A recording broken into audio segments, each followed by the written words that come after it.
In this video, we will continue our discussion about what-if analysis, and we're going to add a new tool to Excel called Solver. And what that does is it solves optimization problems where I want to maximize or minimize something by adjusting variables and then subject to certain constraints. And so I have two demonstrations, and hopefully that definition will make more sense once we go through the demonstrations. Solver is not available in Excel when you first install it. It's an add-in that you have to include, and so I'm going to File, Options, and on the next screen, several items on the left, we're going to click on Add-ins, and then we're going to hit Go down here under Manage Excel Add-ins, and there's several add-ins right here. Solver is one of them. We hit OK. Takes a second to install it, but once it's done, if you go to your data ribbon on the far right under Analyze group, you'll see a Solver icon that wasn't there before. So that's the Solver add-in. Now, my first example, we're looking at some investments in different groups, bonds, balanced funds. Somebody's established a risk level for those groups, and then I want to invest a certain amount in each group, and I'm expecting to return, or that's a percent in my portfolio, my total portfolio, and then here's my expected return out of each of those investments. Obviously, the lower the risk, the lower the investment return. Typically, higher the risk, higher the return. All right, so then what is the future value? So I have a future value formula saying, all right, if I start with 5,000, there's my rate of return. I'm not adding anything. What will it be worth in 3 years? I think, yeah, we've hard-coded the number of payments as 3 years. And finally, they calculated the risk of my portfolio by simply taking the risk level times the percentage of my portfolio that's in there. That's all it is, okay? So once the spreadsheet's set up, and that's actually the hardest part in using Solver, is establishing all of your formulas here. What we want to do, of course, is to maximize the sum of my future values, right? I want to earn as much as possible, but I'm also going to have some constraints, and that is the main one is I want the risk value right down here in G7, that's the sum of these values, to be 4.5. Okay, right now it's 9. I have most of my money in common stocks, which because they're high risk, that risk value is 9. I want it to be 4.5. My other constraints are I only have 80,000 to invest, 5,000 per investment, okay, and then I don't want more than 40,000 in any one investment. So for whatever reason, those are my rules, all right, and now I'm trying to figure out how should I put my money in here such that this number ends up being 4.5 and I maximize my future value. So that would be a tough what-if scenario to do without using this Solver tool. So how do we use the Solver tool to answer that question? Well, we click on it, and it comes up with this dialog box, and it goes, well, first, what's your objective? Are we trying to maximize, minimize, or set a value of? In this case, we're trying to maximize our future values. Sometimes you'll go through exercises where you're trying to minimize a cost or minimize the materials being used. In this case, we want to maximize, let me click in this cell, that value. Make it as large as you can. What cells am I allowed to change by changing variable cells? Well, in this case, it's the investments right here. The tool will be able to put in different inputs right here in order to maximize that value. Well, of course, what are my constraints? So we're going to add constraints, and the first one is that this 80,000 has to be less than or equal to 80,000. So that's my first constraint. So if I hit OK on that, you'll see that pop in here. I could have just said equal 80,000. I have to invest it all. I mean, it's not going to use anything less than that. So it could have been just an equal. But anyway, let's go to another constraint. A minimum of 5,000 per investment. So let's add that. So my cell reference is across this range. Any one of those must be greater than or equal to 5,000. All right, and now rather than hitting OK, because I know I have more constraints, I'm just going to hit Add. And my next constraint is I don't want, in that exact same range, I don't want any one of those cells to be greater than 40. So I'm going to now say less than or equal to 40,000. And one more constraint, and that is the risk value. So the sum of all those risks here in G7 has to equal, I want it to equal 4.5. And now we're done. We can hit OK. And to summarize, I'm maximizing F7, which is my future value formula, or the sum of the future values. And these are my constraints, and I'm changing these cells. Okay? So at this point, I can just hit solve. And it will run through and do the work. Let me move over this dialog box. And if it finds a solution, because not always can it find a solution, well, I have a choice here to keep it or restore. So if you look at my sheet, notice the values that used to be 5,000, 5,000, I think this was 65, have changed. My new future value is 98. Of course, that's a lot less than what it was before, but it's also because my risk is much less, right? The risk here was 9 or 9.7 or whatever it was. So it ran through and said, this is one solution to that problem of having this be 4.5. I've maximized this, and this is how much you should put in each investment. At this point, you can choose to keep those answers, or you can go back to what it was originally. I will say keep it. You can also run various reports. After you hit OK, it'll put an answer report and show you the original values, the constraints, and all the new values that it found. You can also save the work that it's done as a scenario. So let me go back into Solver. It keeps all of the information we put in. Let me hit Solve one more time to get back to the result box. And right here, there's a button for saving that scenario, and it will ask what you want to call it. And I'll just put the word test for right now and hit OK. I'll return OK right there. But if I run over to the what if analysis scenario manager, all of a sudden I have my test scenario. So I can edit that, and it'll show me my changing cells and all of these values in it. So if you run different solver parameters, you can save each one as a different scenario. All right, let's go look at one that's a little more complicated. I'm going to run over to this sheet called product mix. So the first trick in using solvers is, like I said, setting up these worksheets to have your formulas in it. So basically what we have here is 4 different products that we're producing. All right, and each one has a sales price, of course. And if I were to multiply the number that I produce times the sale price, that will give me my revenue per model. They've established a material cost per model.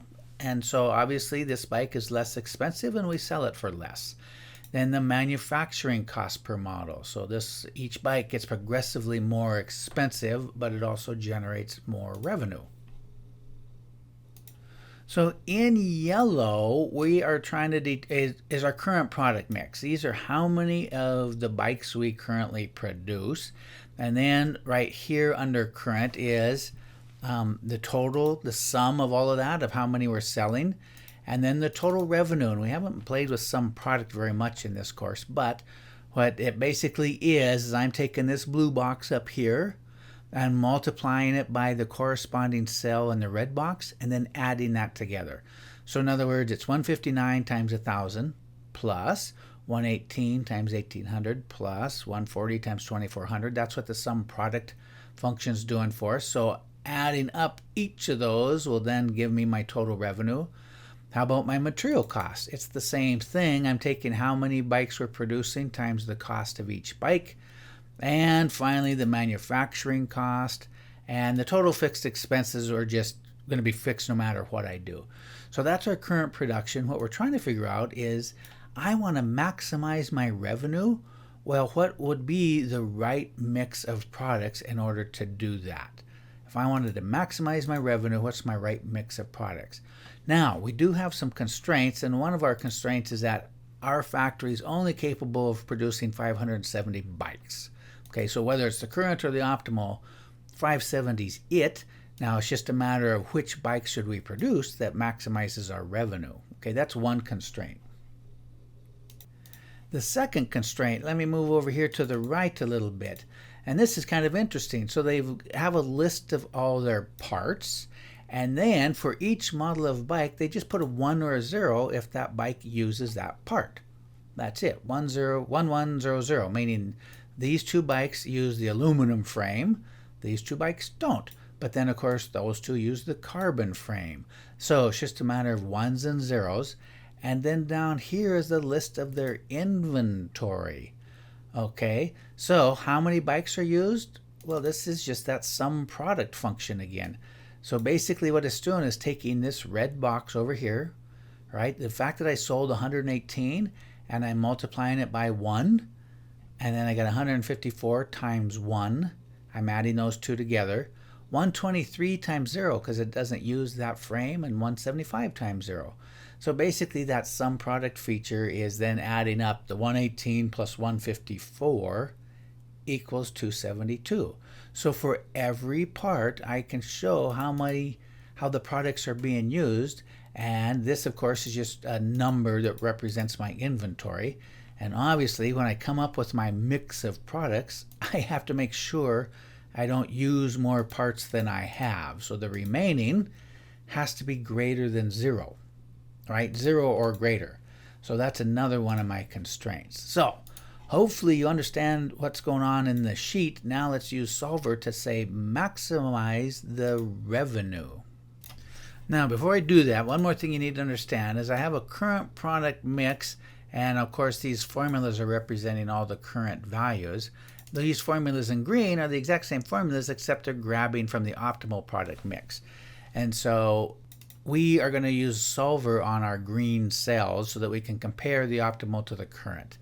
Okay, so running to Solver, what do I want to do? I want to maximize our revenue. Okay, and what cells am I going to change? Well, it's the green product mix. Okay, it's this group right here that we're going to change. And actually, I believe this solver has already been run, and that's why there's values in there. I could set those all up to be zeros. Maybe we should do that, so then we can actually watch the impact. So let me close this, and we will just put zeros as our, right, so now our optimal condition is all 0 except our fixed expenses. So now we'll be able to see the impact of Solver. So back to B14, that's accurate, and the changing cells are the green ones, B4 to E4. All right, what are our constraints? So let's add them. One of the constraints is the fact that I don't want to produce half of a bike. So these values up here need to be integers, and there's actually a constraint for that. It's int, integer. So it means don't do 1.5 or 100.6. We need a whole bike. So that's one constraint. Let's add another one. That is the fact that the total number of bikes that we can produce in our factory has to equal 570, right? So it's just for whatever reason, our factory can only produce that number of bikes no matter what the product mix is. So we'll hit add, and now another constraint is the fact that our remaining value over here in inventory has to be greater than 0. So I'll go cell reference, and I'm going to select this remaining cell right here, and that has to be greater than or equal to 0, right? So once this sum product, once we start producing things and we multiply the amount produced by these ones and zeros, the amount used, the available minus used, has to be greater than 0. And finally, I do have one more constraint in this scenario, and that is we want to produce a minimum of 115, probably because of prior commitments or something that we're producing 115 of each model. That's our minimum. So the same group, not only does it have to be integers, but we need at least 115 of each models in order to satisfy our distributors. So let's hit OK and take a look at all of our constraints. So again, we're maximizing revenue. We're producing 570. They must be integers greater than 115, and we have to have something greater than 0 or equal to 0 in our remaining column. And that's it. Now we're ready to solve this. So down here in the bottom, we can hit solve, and it will run through, and now we're back to the numbers that were there before, the 118, 154, 123, 175, and that is maximizing our revenue compared to our current numbers. Our current was 159. We're producing a lot more of the cheaper bike. So now we're saying, nope, let's produce only 118 of that one, and we're going to go way up on our second level bike. Okay, so one more example while we're on this sheet. I'm going to run to Solver again, and this time, rather than maximizing our revenue, what if we wanted to minimize our material cost? So I'll close this. Remember, each bike has a certain material cost, so depending on how many bikes we produce is going to affect the sum of our material cost. Remember, it's that sum product of taking the optimal product mix times the material cost per model. So we're going to minimize the manufacturing cost. All I really need to do is change these two cells. All my constraints would remain the same. But if we were going to make some significant changes, I'll leave this back to maximum. We can save the work that we've done on establishing or maximizing in these constraints. There's a load save button right here, and it will open up another dialog box. And basically right here it says to save, select an empty range with the following number of cells, 8. That's based on the values it needs to put away.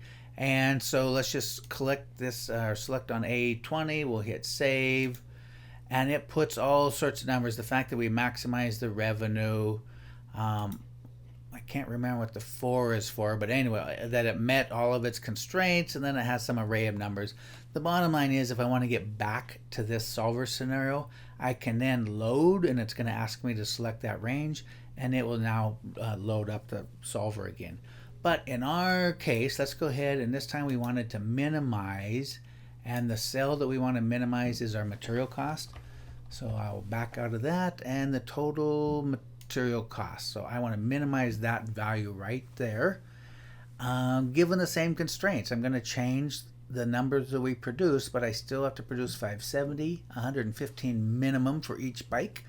It must be integers, and I must have parts remaining. So if I hit solve, now let's take a look. So our revenue is a lot less than the current situation, but our material cost is also less, 515 to 541. So if, for whatever reason, that was our goal, to minimize material cost, we did it. And now the number of bikes we produce is radically different than the scenario if we wanted to maximize revenue. So now we're going to produce 163 of our least expensive bike, 129 of our almost top of the line. So anyway, you get the idea. And then of course I could save. This is a different scenario. I can choose to keep or restore the originals, and I'm just going to hit OK. So basically that's it for Solver. It's a really powerful tool. I think the trick to using it is getting your spreadsheet set up with all the proper formulas such that you can then start trying to maximize or minimize something based on constraints in your particular spreadsheet. That's it. Thanks for watching.